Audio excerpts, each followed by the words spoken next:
আপনারা এখানে, আমি সত্যি কথা বলতে কি হয়েছে, এখানে যারা এসেছেন 50% এর বেশি এসেছেন জাস্ট ফেসবুকে প্রোফাইল পিকচার আপলোড করার জন্য,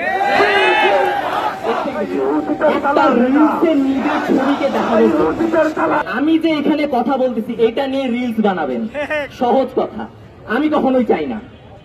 এইটা নিয়ে রিলস বানানো হবে, সেটা নিয়ে ইয়ে হবে, শেষ। আপনারা কালকে যাবেন, পরশু দিন যাবেন, পরের দিন ভুলে যাবেন। কয়েকটা বোমা মারা হয়েছে, সব ভুলে যাবেন আপনারা, কিচ্ছু মনে থাকবে না। কুরবানি ঈদে কুরবানি করবে, 2 বালতি 3 বালতি গরু মাংস খায় ঘুমাবেন, শেষ। আপনারা ভুলে যাবেন। আবার কয়েকটা বোমা মারা হলে আবার এখানে এসে আন্দোলন করবেন। এটা হচ্ছে সাইকেল, এইভাবেই চলতে থাকে। এটা ভাঙার উপায় কি?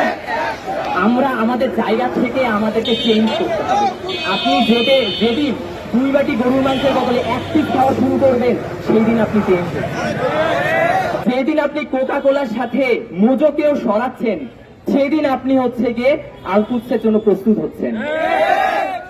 যেদিন আপনি এই যে যেখানে সেখানে টাইম পাস করার বদলে আলকুৎসের জন্য নিজেকে আপডেট করবেন, জ্ঞান অর্জন করবেন, পড়াশোনা করবেন, সেই দিন আপনি আলকুৎসের জন্য প্রস্তুতি নেবেন। আপনার কি মনে হয় ইমাম মাহাদি আসে বলবে যে আসো, সবাই আসো, আমাদের সাথে জয়েন হও? আপনি বলবেন ভাই আমি তো হার্টের রুগী, আমি তো ডায়াবেটিক্সের রুগী, আমার তো কিডনিতে সমস্যা, আমি যেতে পারবো না। এটাই তো আমাদের স্বভাব হবে। আপনারা যা খুশি তাই খাবেন, দাবেন, ঘুমাবেন, ভোগবাদী সবকিছু আপনারা করবেন, এটাই তো আমাদের শেখানো হয়েছে। ভোগবাদী রাজনীতি এবং ভোগবাদী সবকিছু। এই ভোগবাদী স্বভাবের মধ্যে থেকে আলকুৎস জয় হবে। আলকুৎস জয় হবে পবিত্র মানুষের দ্বারা। কোন জাতি, কোন শিয়া, কোন সুন্নি, কোন মাঝাবি, কোন তুর্কি, আরবিক কারো দ্বারা হবে না, শুধু মুসলিমদের দ্বারা হবে।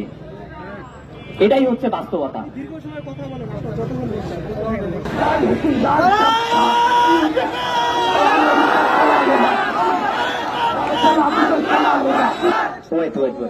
একটু দাঁড়ান। অটোমানদের